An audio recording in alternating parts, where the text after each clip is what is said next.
سوال حضور حضرت مسیح موعود علیہ السلام نے بیان فرمایا ہے کہ قرآن کریم سے ثابت ہے کہ عربی تمام زبانوں کی ماں ہے. درست ہے. اور قرآن کریم میں یہ بھی بیان ہوا ہے کہ اللہ تعالیٰ نے لکھنے کا جو علم ہے وہ انسان کو خود سکھایا ہے. بالکل ٹھیک. تو حضور اس سے کیا ہم یہ نتیجہ نکال سکتے ہیں کہ عربی رسم الخط جو ہے وہ بھی الہامی ہے؟ یا ہر رسم الخط الہامی ہے.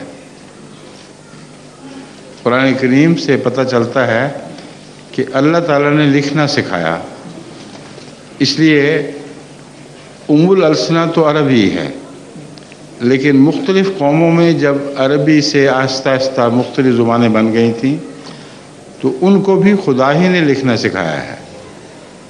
سمجھیں؟ چنانچہ چینی تاریخ سے پتہ چلتا ہے کہ پہلی جو تحریریں ہیں وہ ان کے شوفوشی نے دیکھی تھی کشفی طور پر، اور اس سے پہلے تحریروں کا کوئی علم نہیں تھا.